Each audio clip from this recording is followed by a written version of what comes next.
Selamat pagi murid sekalian.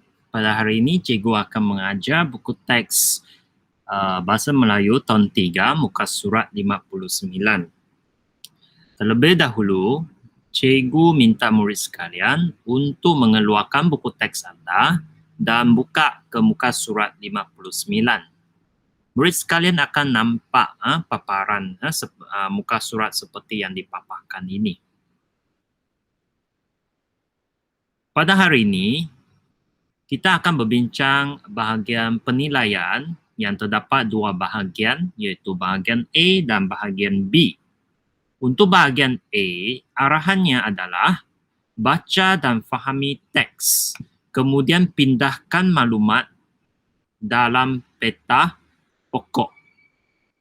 Terlebih dahulu, cikgu akan baca teks ini sekali, kemudian kita cuba berbincang dan kita akan pindahkan maklumat tersebut dalam peta pokok. Terlebih dahulu, cikgu akan baca teks ini sekali. Dan cikgu minta murid sekalian untuk dengar dengan teliti dan cuba fahami teks tersebut. Kita perlu mengambil langkah keselamatan apabila menghadapi banjir. Semasa banjir, kita perlu mematuhi arahan berpindah yang dikeluarkan oleh pihak berkuasa. Jangan bermain air semasa banjir. Tindakan itu berbahaya kerana boleh mengancam nyawa kita. Kita juga perlu berhati-hati selepas banjir. Jangan menghampiri talian elektrik yang terputus semasa melakukan aktiviti pembersihan pula. Pakai alat pelindung diri seperti sarung tangan dan kasut boot. Baiklah, cikgu telah baca sekali petikan yang di bawah ini. Marilah kita cuba memahami kandungan teks ini. Pada perenggan pertama di sini menyatakan bahawa kita perlu mengambil langkah keselamatan apabila menghadapi banjir. Jadi murid sekalian, adakah anda tahu apakah itu banjir? Banjir itu bermaksud kalau hujan itu berlanjutan, maksudnya hujan itu tidak berhenti selama beberapa hari, mungkin akan berlaku banjir. Keadaan banjir itu adalah jalan raya kah, ataupun longkang kah, parit kah, ataupun rumah, kedai ditelanggami oleh air. Maksudnya ada air dia menutupi itu bangunan-bangunan sehingga kita terpaksa berpindah sebab tidak lagi boleh tinggal di sana sebab ada air. Okey, jadi itu adalah banjir. Jadi dalam petikan ini, teks ini kita sudah tahu bahawa teks ini berbincang tentang langkah keselamatan. Apa itu langkah keselamatan? Langkah keselamatan bermaksud apa yang perlu kita buat semasa banjir untuk memastikan kita selamat. Jadi di sini dalam perenggan kedua menyatakan semasa banjir. Apa itu semasa banjir? Maksudnya semasa berlaku itu banjir. Apa kita perlu buat? Kita perlu mematuhi arahan berpindah yang dikeluarkan oleh pihak berkuasa. Siapa itu pihak berkuasa? Pihak berkuasa, kita ada polis, kita ada bomba, kita ada kerajaan tempatan. Jadi selalu yang kalau banjir ini siapa yang bantu kita? Selalunya bomba. Bomba mereka mungkin akan guna bot penyelamat untuk menyelamat itu penduduk yang tidak boleh berpindah sebab rumah mereka sudah sekeliling rumah mereka sudah dibanjiri air. Jadi kita perlu mematuhi arahan. Misalnya itu pihak bomba beritahu kita perlu berpindah sekarang. Jadi kita perlu berpindah sekarang. Kita tidak boleh tidak endah kita tak payahlah berpindah, nantilah baru berpindah begitu. Nanti terlewat sudah kan. Kalau rumah kita sudah dibanjiri air, kita tidak sempat untuk berpindah. Terpaksa tunggu orang untuk menyelamatkan kita. Jadi kita perlu sentiasa peka. Asalkan kita nampak ada arahan untuk berpindah, pindah ke mana? Tempat pindahan itu kan. Jadi kita perlu tahu. Jadi yang kedua di sini ada menyatakan juga jangan bermain air semasa banjir. Jangan kita bermain. Sebab apa? Sebab tindakan itu berbahaya kerana boleh mengancam nyawa kita. Apa maksud mengancam nyawa? Mengancam nyawa bermaksud boleh menyebabkan kita mungkin dalam keadaan yang bahaya. Ada orang yang mungkin dia mati sebab dia bermain air semasa banjir. Sebab semasa banjir kita tidak nampak di mana tempat yang bahaya, misalnya di mana parit, di mana longkang kan. Mungkin kita jalan kita terjatuh. Kita tidak nampak sebab ditutup oleh air. Ataupun kita tidak nampak di mana tempat yang ada benda yang tajam dan sebagainya. Ataupun semasa banjir kan ada itu binatang buas seperti buaya. Ataupun ular yang berbisa, mereka bersembunyi di dalam air, kita tidak nampak. Jadi itulah benda-benda yang boleh mengancam nyawa kita, sangat bahaya. Jadi kita tidak boleh bermain air semasa banjir. Bukan macam kita pergi kolam renang main air begitu. Okay? Jadi dalam perenggan ketiga ini dia menyatakan kita juga perlu berhati-hati selepas banjir. Maksud dia selepas banjir kan, tiada sudah banjir.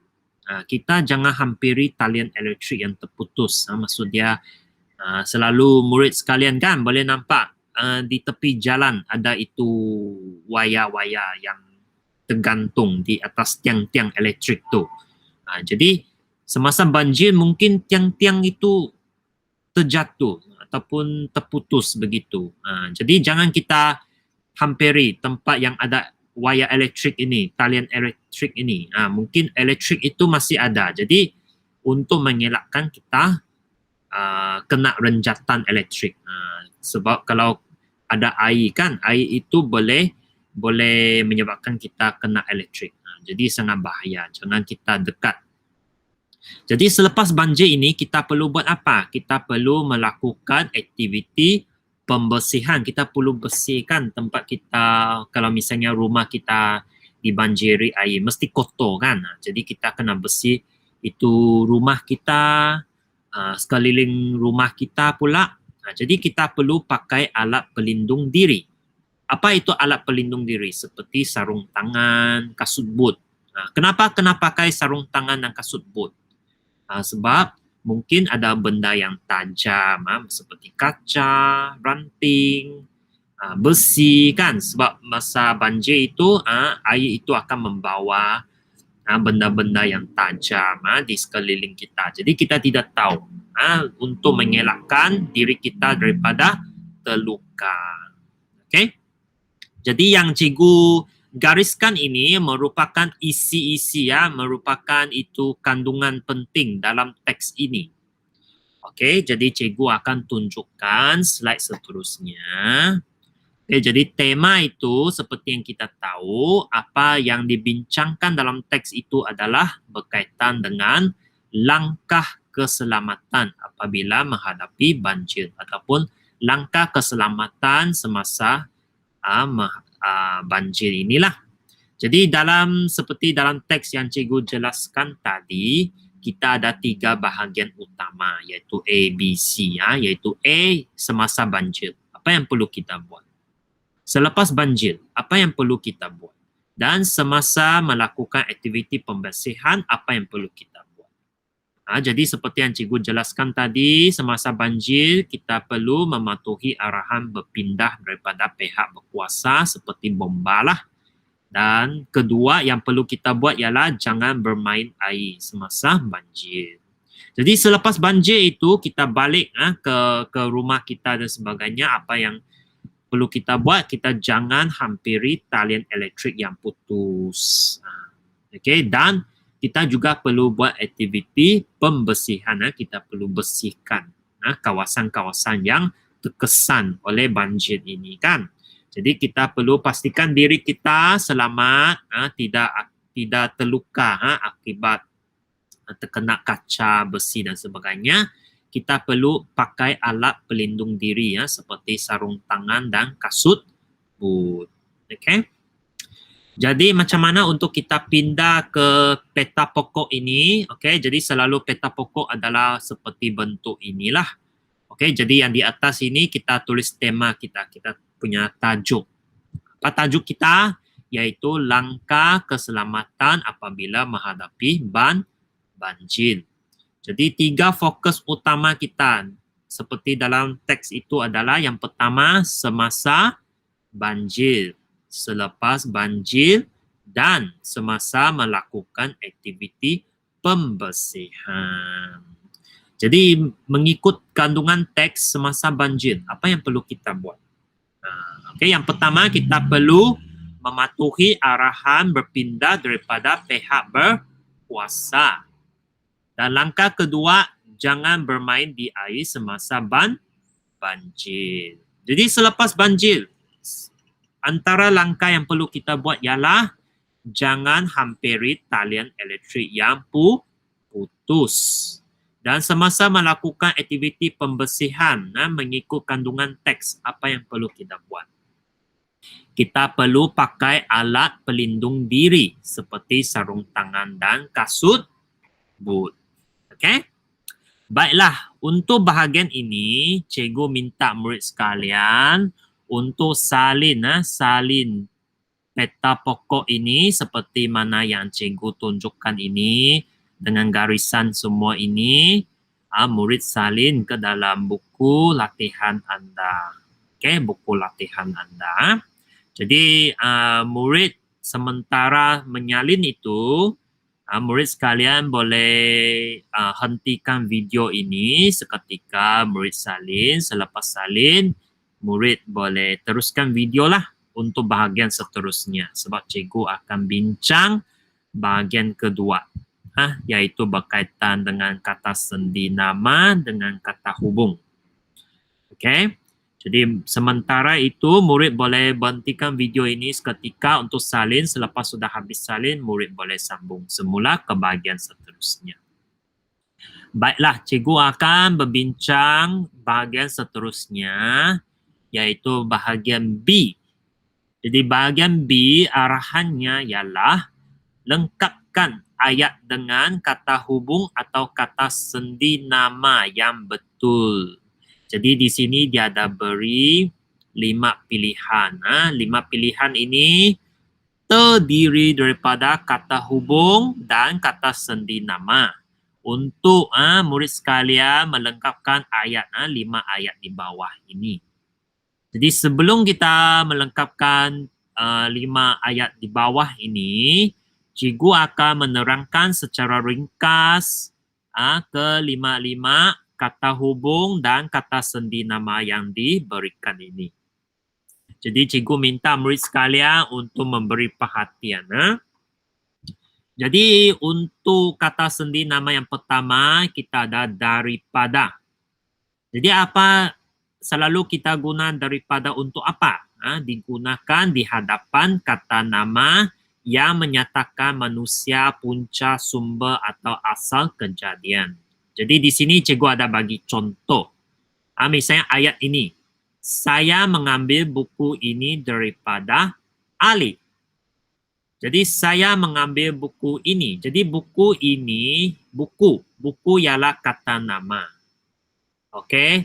Daripada Ali. Jadi Ali itu ialah apa? Ali itu ialah manusia di hadapan. Maksud dia buku ini daripada siapa? Dari Ali. Ali yang bagi buku ini kepada saya lah. Saya ambil buku ini daripada Ali. Begitu.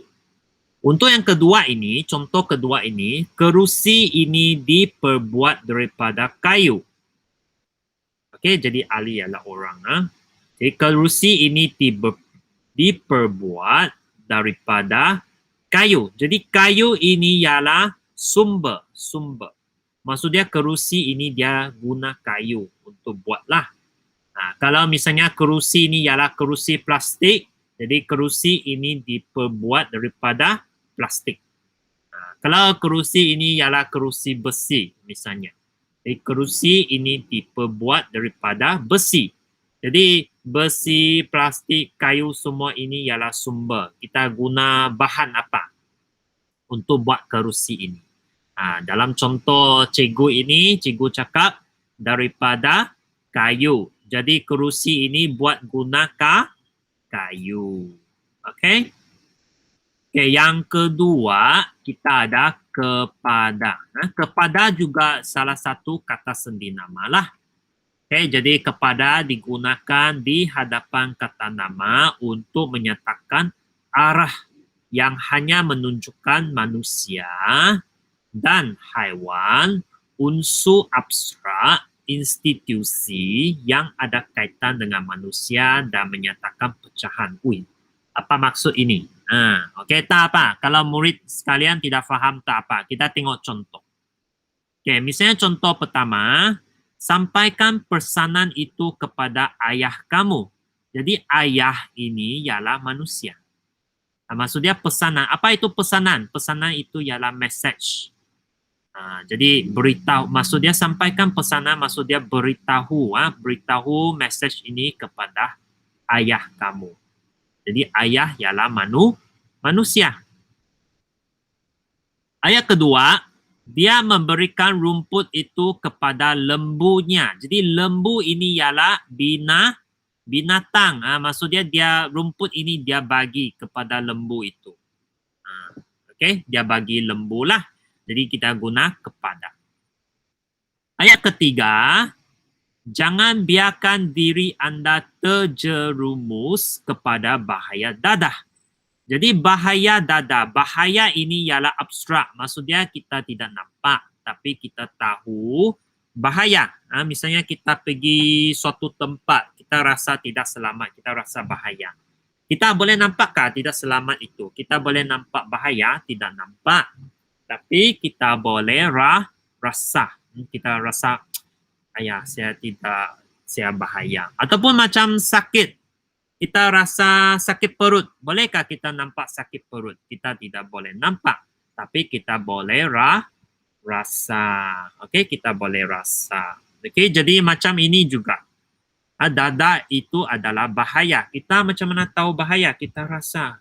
Kita nampak orang itu, dia menghisap dadah, dia jadi semakin kurus, dia sakit, dia lemah. Jadi kita nampak, bahaya juga. Tapi kita boleh sentuhkah bahaya itu? Tidak boleh sentuh. Kan? Kita cuma boleh rasa. Okey, jadi kita guna kepada. Nombor 4, kami telah menghantar surat rayuan kepada sekolah. Jadi sekolah ini apa? Sekolah ini ialah satu institusi. Apa itu institusi? Institusi ialah sebuah tempat yang ramai orang bekerja. Macam sekolah. Siapa yang bekerja di sana? Kita ada guru besar, ada guru-guru, ada kerani. Ramai yang bekerja di sana. Selain daripada sekolah, kita ada apa lagi yang dipanggil sebagai institusi? Macam kita ada hospital. Hospital kita ada apa? Kita ada doktor, kita ada jururawat, kan? Jadi itu pun salah satu institusi. Jadi institusi ialah tempat yang ramai orang bekerja di sana. Kalau macam rumah kamu, itu institusi kah? Rumah bukan institusi sebab rumah kamu tinggal. Kamu bukan bekerja di sana. Kamu tinggal di sana. Okey? Jadi institusi ialah tempat yang ramai orang bekerja. Okey? Dan nombor 5, para peserta seminar dibahagikan kepada 2 kumpulan. Jadi kumpulan ini ialah pecahan, kita pecahkan. Maksud dia peserta seminar ini dia ramai orang kan. Lepas tu kita kasih pecah kepada 2 kumpulan. Contohnya dalam kelas kamu ada 30 orang. 30 orang. Jadi kalau cikgu bahagikan kamu kepada 2 kumpulan, maksud dia satu kumpulan ada 15 orang kan. Jadi maksudnya cikgu pecahkan kamulah. Cikgu bahagikan kamu kepada bahagian-bahagian kecil. Cikgu bahagi, okey, ini 15 orang kumpulan 1. Ini 15 orang kumpulan 2. Jadi kamu dibahagikan. Begitulah maksud dia. Okey, seterusnya kita ada di. Di cikgu percaya ini senang kan. Digunakan khusus di hadapan kata nama atau frasa nama untuk menunjukkan apa? Tempat. Jadi disebabkan ini di bukan imbuhan, dia ialah kata sendi nama. Jadi perlu ditulis terpisah dengan kata nama yang mengikutinya. Tidak boleh dekat-dekat. Yang dekat itu ialah imbuhan. Tapi ini ialah kata sendi nama, jadi perlu dipisahkan. Misalnya, saya tinggal di Kota Marudu, Sabah. Jadi Kota Marudu itu ialah satu tempat. Jadi kita kena pisahkan. Di sinilah kejadian rompakan itu berlaku. Jadi sini maksudnya celi, sini. Di sini. Di sini, di sana, di situ. Okey, jadi sini maksudnya kamu tunjuk tempat ini. Di tempat ini. Okey, jadi maksud dia ialah satu tempat lah. Okey, jadi kita guna di itu secara terpisah. Okey. Jadi seterusnya kita ada kata hubung iaitu sambil yang digunakan untuk menghubungkan 2 aktiviti yang dijalankan serentak atau pada masa yang sama lah. Maksudnya kita buat 2 aktiviti pada masa yang sama. Bukan kita buat itu dulu baru buat ini. Maksudnya kita buat 2 benda itu sama-sama. Misalnya ayat 1, ayah menonton televisyen, ayah minum air kelapa. Jadi ayah boleh tonton televisyen, lepas tu dia juga pada masa yang sama dia minum air kelapa. Jadi kita guna ayah menonton televisyen sambil minum air kelapa. Maksudnya ayah dia tengok televisyen, lepas tu dia juga minum air kelapa. Dua-dua sama aktiviti, dua-dua ini dia buat sekali. Okey, dia bukan tengok televisyen lepas tu baru minum air kelapa. Maksudnya dia tengok televisyen sambil dia tengok itu dia juga minum air kelapa lah. Untuk ayat 2 kita ada kakak melukis, kakak mendengar muzik. Jadi maksud dia kakak melukis, dia lukis-lukis, dia juga buka radio kah, buka komputer kah, dia mainkan muzik, dia dengar muzik. Jadi maksud dia kakak melukis sambil mendengar muzik. Maksudnya kakak buat aktiviti, 2 aktiviti sama-sama. Dia lukis dan dia juga dengar muzik lah. Okey, jadi kita guna sambil. Okey. Dan kita ada yang paling akhir, kita ada kata hubung tetapi. Jadi tetapi digunakan untuk menghubungkan 2 perkara yang bertentangan. Apa maksud bertentangan? Bertentangan maksudnya tidak sama. Misalnya kita ada baik dan jahat, tinggi dan rendah, panjang dan pendek, besar dan kecil. 2 ini adalah bertentangan. Okey.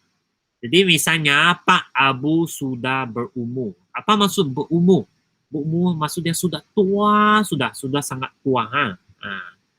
Pak Abu masih kuat. Apa maksud masih kuat? Dia masih boleh buat kerja berat, masih boleh angkat berat, masih boleh jogging, berlari dan sebagainya. Jadi selalu kita fikirkan, selalu orang tua ini mesti sudah uzur, sudah lemah begitu kan.